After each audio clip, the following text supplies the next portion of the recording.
Okay, perfect.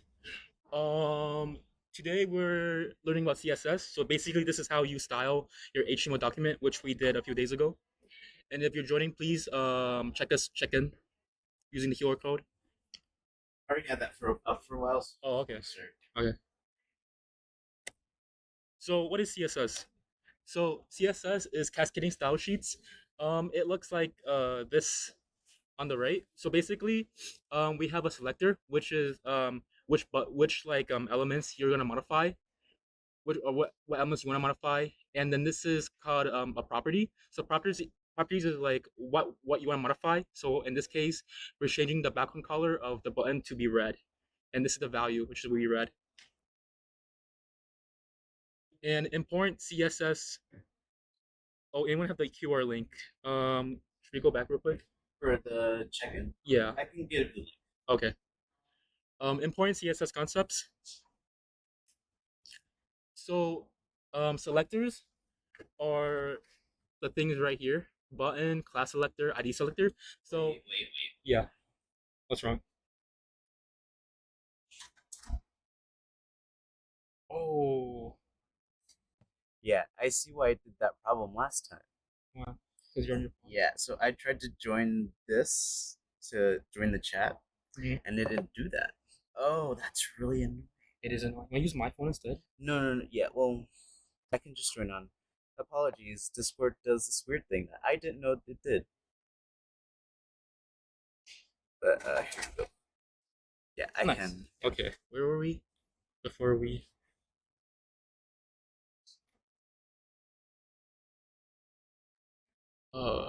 We left off. This is when you joined, right? We went out to the slider, or Yeah. before that. I can just monitor. Are you fine if I? Yeah, sure. Okay, let's go here real quick. So this is what CSS looks like. There will be a button, or this is the CSS selector. So what element will you want to modify? In this case, is a button, right? So and then inside these brackets, curly brackets, you can have the properties, and this is one property, which is the background color. What we're modifying. So we're modifying the background color of the button to be red. That's the value. Important CSS concepts.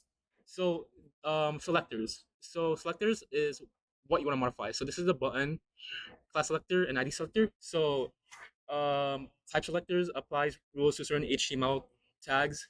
Class selectors apply rules to elements whose classes include the selector's name. So we'll explain later on. But an ID selector selects the element with an attaching ID attribute to it. Well, later on there'll be examples. So CSS describes the styles for your web page. There is actually an algorithm called the Cascade where it would solve like conflicts where multiple CSS rows apply to an HTML element. You look over here in your CSS code. There's two elements. There you want the button to be red and you want the button to be blue, right? So the button will be blue because in how the algorithm works is whatever you declare afterwards in the very end is what will be displayed. So if you type your button to be red or blue here, right here, it will show up blue because this is the bottom of your CSS. Does that make sense? Does anyone have any questions in the online chat? And just type in the chat. I can see any questions. Yeah. Okay. We'll continue. Position and order. Um so our button ends up being green since I explained this. Oh, okay. I explained this. So um in HTML, this is how you link CSS. Rel link style sheet, and this is where uh this is where your CSS is being stored. So we do dot slash base style CSS, and you see there's two CSS. There's a base style CSS. There's a custom style CSS. Um, since this one is linked after the first one, custom style CSS, you look over here, the button will be green since it appears the row appears last. Yes. Specificity. So this is where the ID selectors come in. As you can see here, this h1 element has a class and an ID, a class with green h1 and ID with my name Angel. The h1 elements end up appearing red since my name selector is the most specific out of the three. So what this means is that you can have, here are the selectors, my name, green h1 and h1, right? H1 is the element, green dot green h1 is the class, and hashtag my name is the ID. Your h1, which contains Angel, right? Angel would be in this case red, because although this is in the beginning of your style sheets, the ID is the most specific, which means it's the most important. So whenever you want it to be more specific, you do an ID tag. So if I remove this ID, then it will go next to the class. So it will be green, because class is the second or the next specific selector. Does that make any sense? Okay, I'll continue. It's cumulative. The button ends up being red. Let's see what's going. Cumulative. Top form. Okay, so in this case, People are saying they can't hear you. really? This is Hello. There's no voice in that. it's like saying they can hear. Can everyone else hear us? Because we were having this problem last time. Do you want to join on your phone? Just like, oh, wait. One second.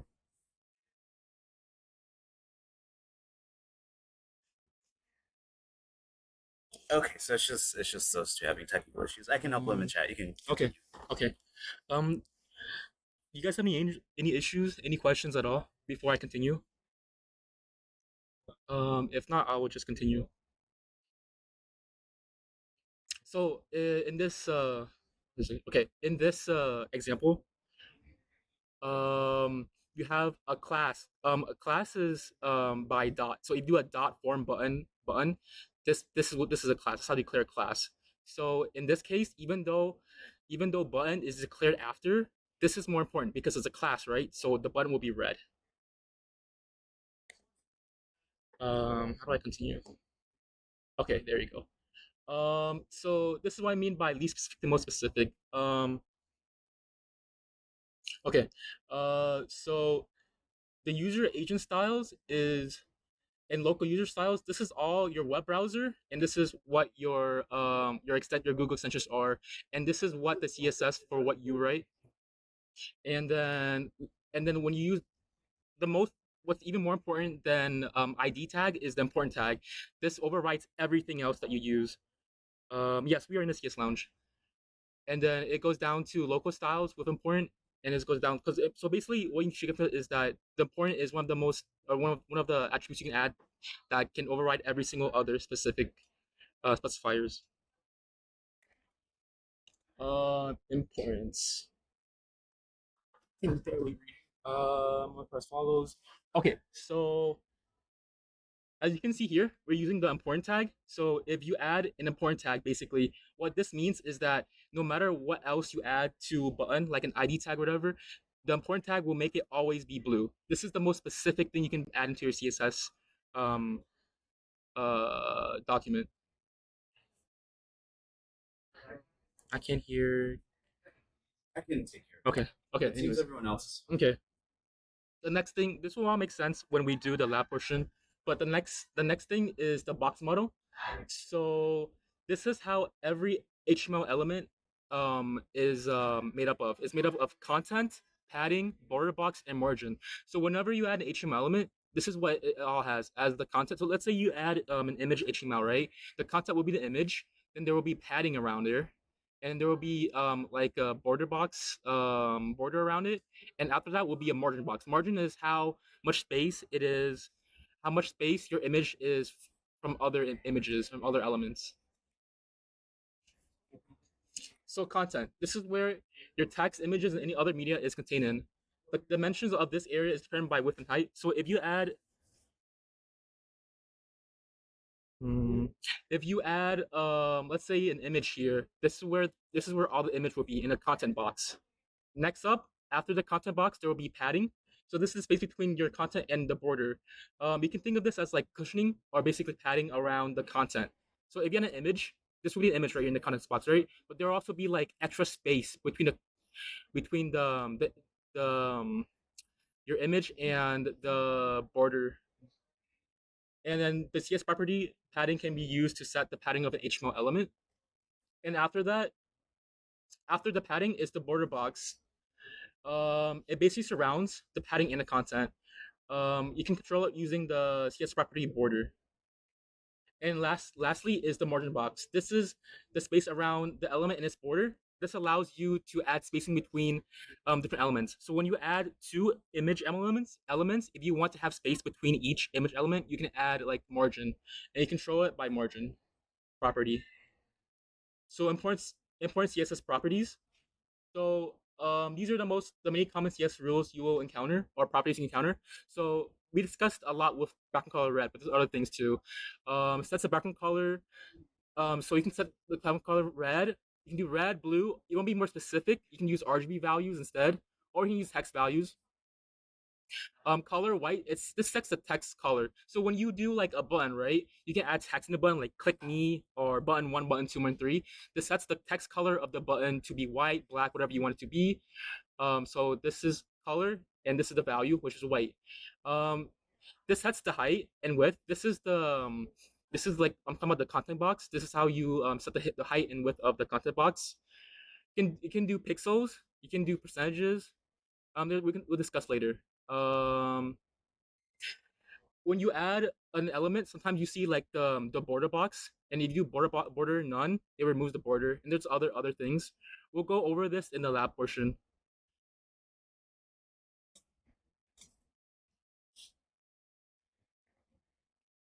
So spacing unit types. Remember when I was talking about what was it? The box model. You can actually to add space between each stuff. You can add this is the units you use to control padding, margins, whatever you want to use.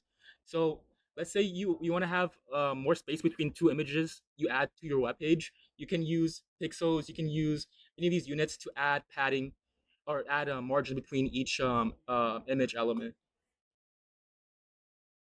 There's also percentages, so it's relative to the parent container. A parent container is what's wrapping around all the containers. So we'll explain all this in the lab portion. If it doesn't make sense to you right now, it will make sense to you when you're doing the lab.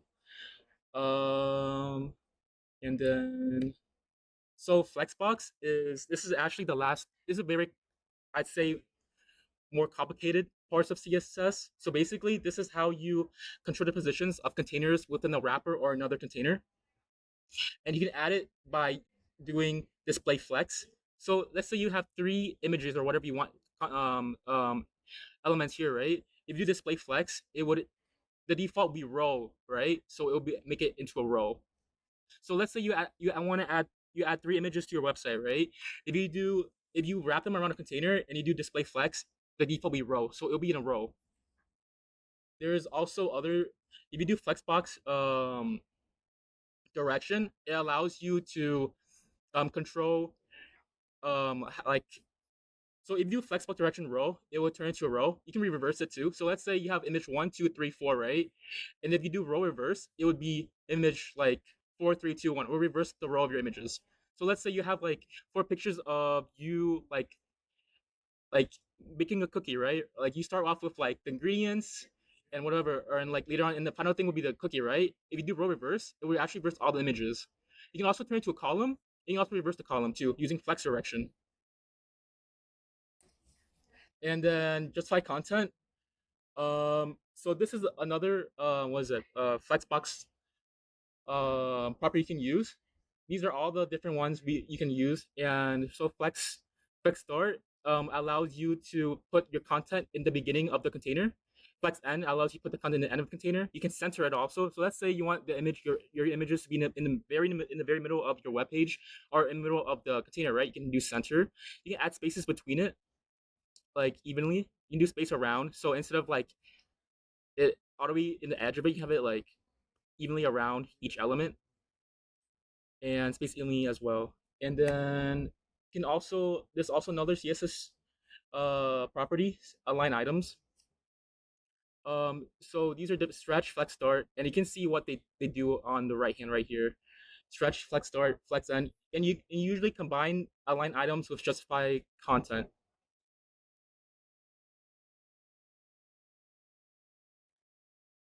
Okay, and then this is just a very brief overview. A lot of this might not make sense because we're introducing all of this to you all at once.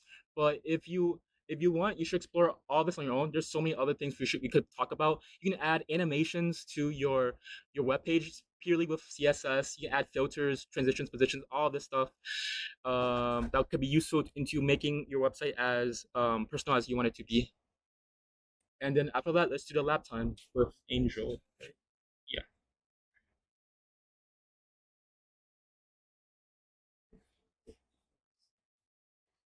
I'll link this to you. I don't think the two people in the audience know how to go to settings. So if you could like screenshot it and show them how to set their like output and input, that would be great. Is that the issue? I think that's the issue. That's usually the issue when I have to when audio doesn't work on Discord for me. Okay. So if you have VS Code and you want to follow along, or if you if you have VS Code, then great. If you don't, you can follow along with us on vscode.dev. If you were here at the first event and you have your HTML from then you can continue using that. If you were not at the HTML event and you want to join in, and this is like your first event here in the series, then you could go to that GitHub link and download the code that we're going to be using for today. So let's get started. And we'll put this in the chat if you'd like to follow along.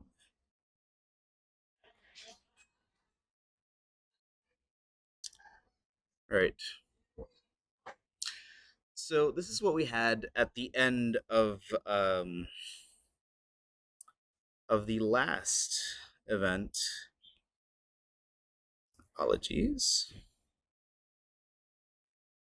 And so we only changed one thing, and that is these link tags to where these link or the link tags that were originally paragraph tags, we changed them to H3 tags just to make them pop out more. And so we sped through last time. There are some clarifications I'd like to make. So if you're on vscode.dev and you want to preview your work, or just want to preview your work in general, if you're just in the folder you're in, if you just double click this, then you'll just see what we had.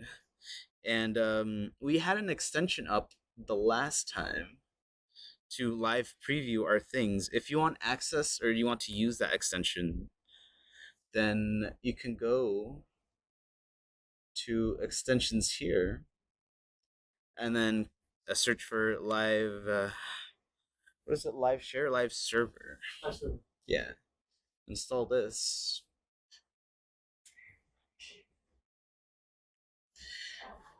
And once that's installed,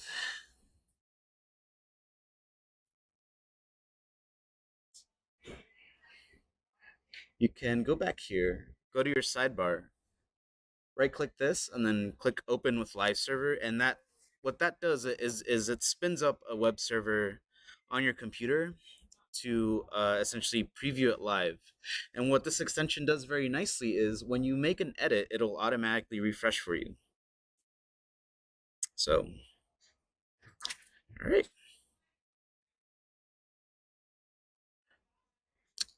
Let's get started then. So, at the end of the last event, we added the style thing, which made our web page like a sort of dark mode thing.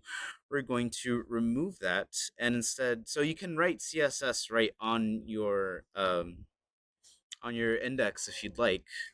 But what we can do instead is if we go to the sidebar and click this button and type in styles.css, we can write CSS in its own file to be better organized. So, so instead of this style tag, I apologize, I have to juggle two monitors, but you can write link. Oh, look, Copilot gives it to me. It looks kind of like this. So what this tag does is it tells the browser, look for the style sheet in this styles.css file. And what the browser will do is it'll parse that file and apply the styles that you write in your styles.css. And so right off the bat, we're gonna nope, apologies. We're going to write this rule, which will seem weird at first, and I'll just write it down and then I'll explain it in a bit. Before box sizing border box. Now, what I just wrote is, so when Tam explained the content of the box model, essentially what this rule does is when you write width 100 and let's say you want to give your element a padding of 20 pixels, what the browser will do if you don't have this rule is by default it'll make your let me see if I can bring up the slides again. What it'll do is essentially your content box will be 100 pixels and then your padding will be 20 as you just said, but because or your content will be 100 pixels, but because you said your padding is 20, what your width of your element will actually be is 140 because it's 20 on the left padding, 20 on the right padding, and then your content box is 100. So what this rule does is it tells the browser, use my widths up to the border box. So when I do 100 pixels and of width and 20 padding, what it'll do is it'll take into account that padding and make your entire element 100 pixels, including that padding. So your content box would be like 60 or 80 or whatever, you get it. So let's continue on. And I'm going to introduce another concept that we didn't talk about in the slides, and that is variables. And we won't use them much, but I'm just showing them off here so that you know they exist. And they kind of look like this. Rem. And I'm going to use rem. You can use pixels if you'd like, but I'll later explain why to use rem instead. But essentially what this just did is you just defined some CSS variables. And Tam, let me know if there are any problems in the chat. Yeah. Some CSS variables, and the way you can use them, for example, let's say I have a main background, a main background element, and I set it to, I don't know, this. And let's say I want to apply this variable to my HTML and body. So what I can do is I can give this a background property. Yes. So people are having questions with the was it the double 1, 2, 3, like the double after before? Is that? Oh yes. So another concept that we didn't talk about. These are pseudo elements, if I remember correctly, and essentially this is like, for example, let's say I have a div and it has paragraph tags. What I can do is I can reference the first letter of this paragraph tag, and let's say I want to give it these styles, and we're not actually going to be using this, it's just for me to explain, but essentially this first letter is a pseudo class to where this isn't an actual element that exists in your HTML. It's more so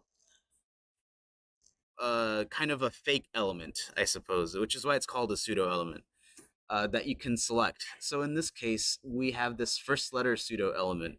And what this does is it selects the first letter in a paragraph tag, and you can apply styles to that specific letter. And that's essentially what these are. They're like fake elements that are before and after each of your elements. And what this star does is it's essentially what it's called a wild card, and that selects all elements. And so what this rule does is it says select all elements after pseudo elements and the before pseudo elements and apply this border box so that when I do width 100 with padding, it's exactly 100 pixels wide for its width. And we're gonna remove this because we're not actually using that. Back to CSS variables. So as I was saying, if you want to use this, you can just do var, and you can give it that main background that you declared. And the way you declare CSS variables is you use these double dashes, and then you give it your name, and then you give it the actual property that you want to use. And I'm gonna use this like light. Yes. And let's see what else. Let's start styling this out. So color, let's just use black. And this is a default style, but I'm just gonna set it here. I want the font family, and what this does is it says what fonts you want to use for your web page. I'm gonna set this to sans serif, which is by default like Arial or something. So instead of Times New Roman, it'll look so far it looks kind of like this. And for reference, I can bring this up, figma.com. For people who were not here at the last two events.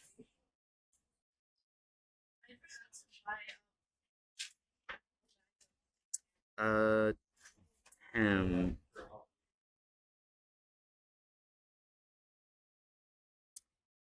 I apologize. I'm looking for this. There we go. We're gonna be building this. It loads.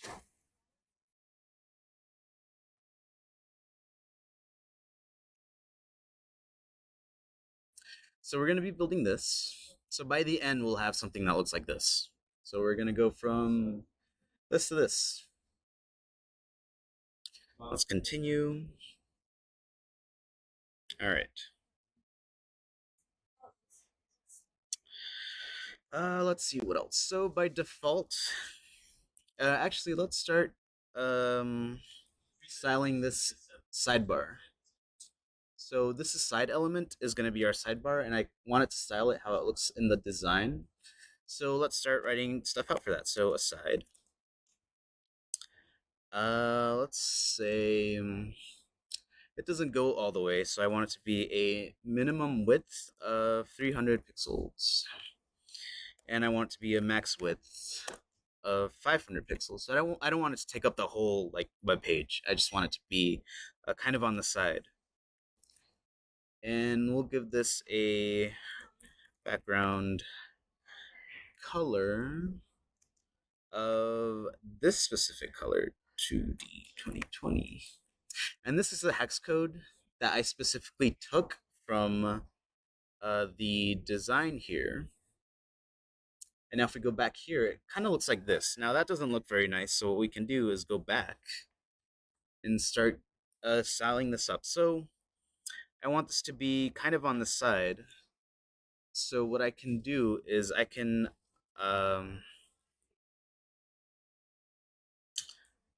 if I go to my body tag, body, I'll make this display flex because Flexbox is actually a really powerful way to like build layouts, and so is grid, but we're not going to talk about grid here today. And if we go back, you can see that just applying Flexbox automatically gives us this behavior that we're looking for, which is it pushes it to the side because by default, a flex direction is a row.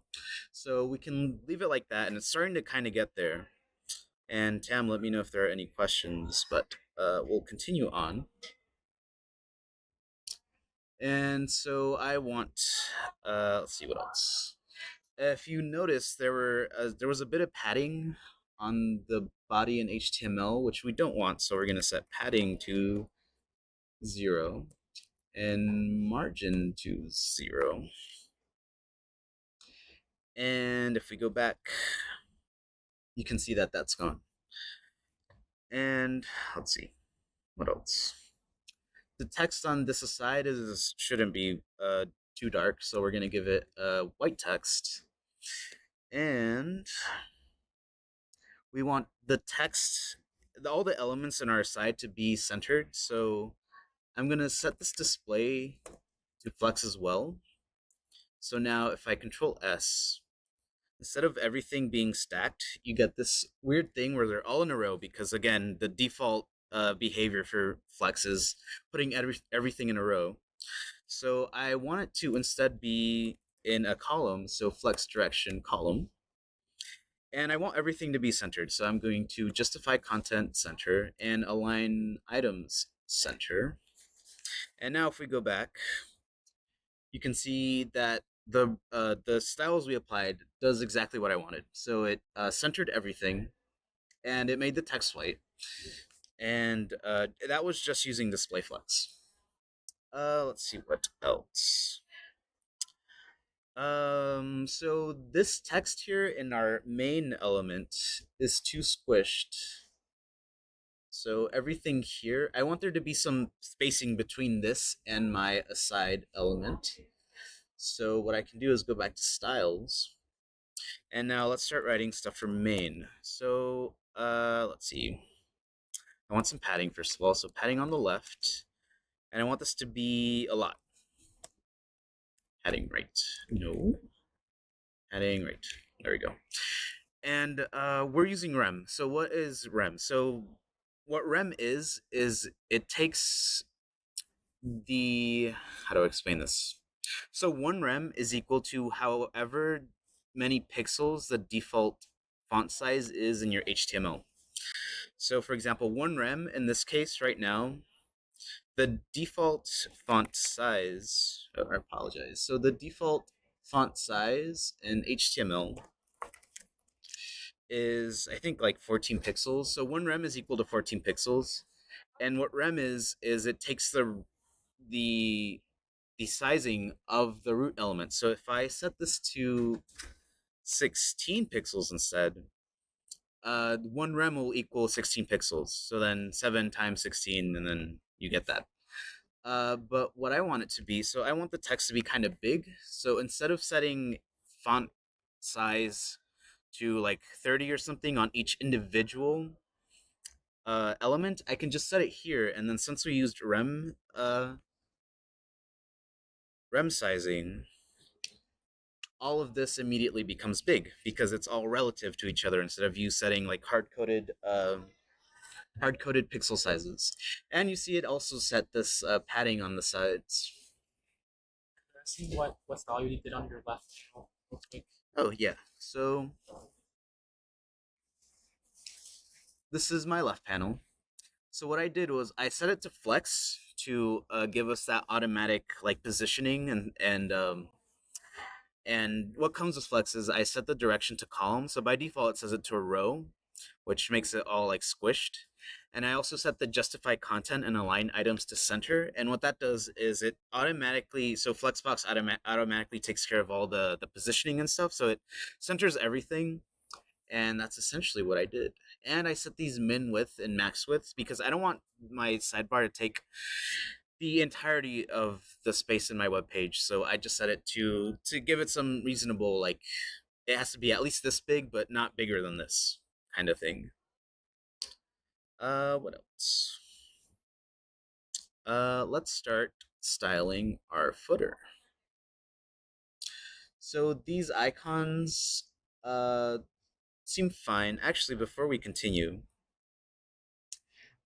I said we were going to fix those. So whatever icons, and it depends on whether you put your icons on a light or dark background. I put my icons on a dark background. So if you go to your icons in your assets folder here on the side, for example, let's edit this Instagram icon. I'm going to set the fill to what is essentially white. You can just write white here. And if we go back to this turns the icon white. And these icons are a bit small, so we're going to fix that in a bit. But whatever icons you use, just set the fill to, this is JavaScript, LinkedIn. So I use this as well, so white here. Document, we'll set this to white here as well, white. And this mail icon is white. And if we go back here, all of our icons are white. And let's continue with styling these icons. So these icons are a bit small. So what I can do is if I go back to my styles and I close all of these icons because we're not using them, um, what I can do is first off let's select those images. So all of my images, I want them to be let's say 2 rem. 2. And if we go back, they're bigger. That's a start. What else?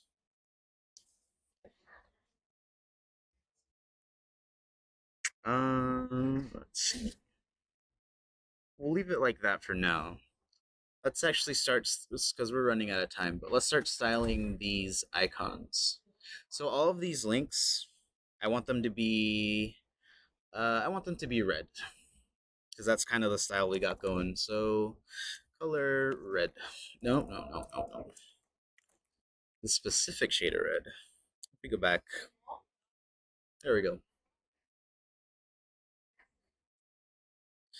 Let's see what else. These icons aren't. Well, actually, let's right-click inspect. As you can see, there's a bit of weirdness when we scroll, which we'll fix as well. Let's see. If I right-click this and inspect, and I hover over this H3, you'll see there's this padding that makes this kind of look weird. We want them to be together so that it's obvious that these elements are grouped together. So if we go back to this, or CSS,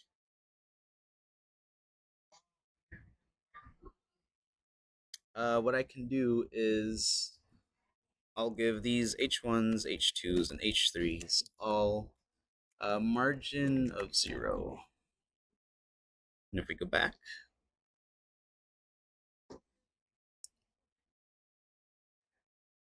and look at this, you can see these don't have margins anymore, but now if we scroll to our p tags, these have margins. So, and they have a margin top. So if you scroll down here, you can see the content the box model, apologies, that we were talking about.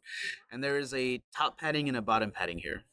And I don't want these p tags to have top padding. So p margin, or top margin top 0. If we go back, these are more correctly spaced together. So it's obvious that these H3 headers go with these p tags. And this looks weird. There should be some padding up there as well. So let's go back to our main and give it some padding top. And let's actually use the variable that we used. So padding y. We go back. There we go. That doesn't look as weird. And we're running out of time, so let's make. There's a lot that we could do, and I'll upload the finished version of this for you to play around with. But in the few moments we have left for this event, let's fix the scrolling. So the behavior I want is for this sidebar to not scroll, but this sidebar to actually scroll. So what I can do is, first off, let's see, where is it? And this is gonna look a little weird. And it won't make sense now, but I'll explain it after I set the behavior that I'm looking for. But this body tag, I'm gonna give it this overflow of hidden. And so what this rule does is it gets rid of the scrolling altogether. So I can't scroll anymore. But now I want specifically this main area to scroll. So what I can do is if I go down to my main, I can give it this overflow of auto. So if I go back, if I go back, nothing's going to happen because what happens is if you look at the content model or the box model here, this main still thinks it's 1,000 pixels long. So what we want to do is we want to trick it into saying, oh, this is as many pixels of height as my screen. So if I go to my HTML body here, if I give it a height of 100% and a width of 100%. Did you explain what bar is? Yeah, I did explain bars. Yeah. Uh, yeah, I'll take questions towards the end just because we're running out of time. But there we go. And if I go back, We're asking if we need to give credit for this code. um, no.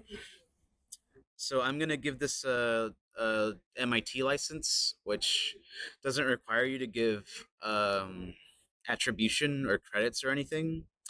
But if you'd like, I don't know, put somewhere, oh, I learned this at GDSC, or it's based off of this repo, and you put the link to the repo, but you don't actually have to do that. So what I just did was I set the height and width of this body to 100%, and what this does is it limits our body and HTML to just be 100% of our window. So if we look at the box model here, our HTML and body are exactly the height of my window. And so because the height of our main is longer than the height of our window, what it does is, since we set overflow to auto, is it makes this scrollable while making this static because we didn't set overflow here. So this sidebar is still 900 pixels, which is the height of my window, but because this is 1,200 pixels and we set that to scroll, this will automatically start scrolling. And now this is the exact behavior I was looking for. So now, let's do some touch-ups in like 3 minutes. I don't want to keep you all here too long. So, some final touch-ups that I want to do is with these icons. So I want them to be padded out and also centered to the H3 tags that we have here. Where's my cursor? So if we go to our HTML here, something I changed was these links. I changed them from a P tag to an H3 tag, and I also gave them, or well, let's give them a class of link icon group. And as you saw in the presentation, giving this attribute and then selecting it in the CSS will apply that CSS to all of these link groups. So I gave a class to all the link groups that have a link and an icon. And if we go to our CSS, I can start styling those specific things. So for example, let's go down here. Let's select our link icon group. And we're gonna give it a display, not inline, but flex. And let's see, I want the items to be centered in the space that they take. And I also want them to flex wrap. And what this wrap rule does is, if your screen gets too small, it'll automatically put the icons that below, so that it doesn't like go off your screen. Instead, they just wrap around. And I'm also going to give this a gap property of 1rem. And what gap does is, because Flexbox is so powerful and like automatically positioning your stuff, is it puts a 1rem gap between each of your elements. So if we look back here, all of these are more spaced out nicely. And this wraps around nicely as well.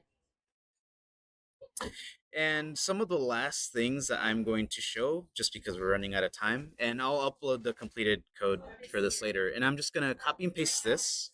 And I'm just going to explain what this does, just for the sake of time.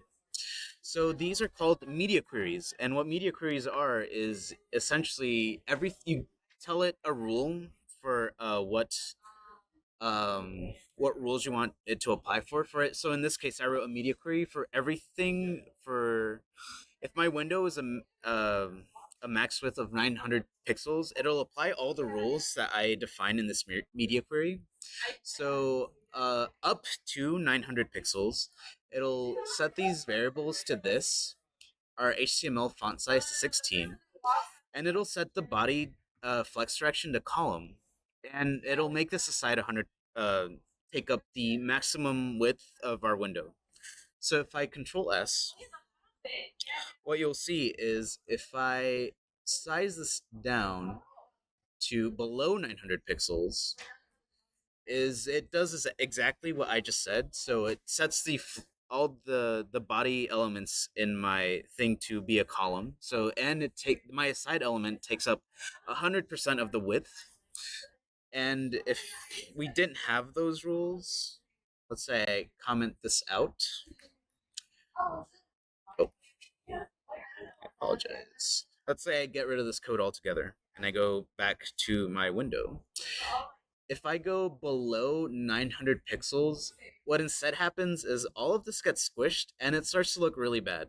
So I want to add that media query so that that doesn't look bad. So I can apply custom styles to things that are below 900 pixels essentially. And what that does is if you're on your phone, it basically makes it responsive. So if you're on your phone, it doesn't look as squished and instead it has this like phone layout.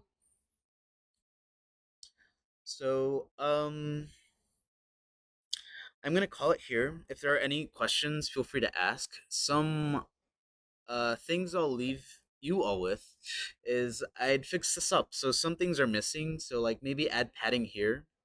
Maybe add your profile picture image. So in here, there's this profile picture. So if I uncomment this, what you'll see is this is really big. So maybe give it a, let's see. Actually, I can just fix this now. So ID, we'll give this an ID of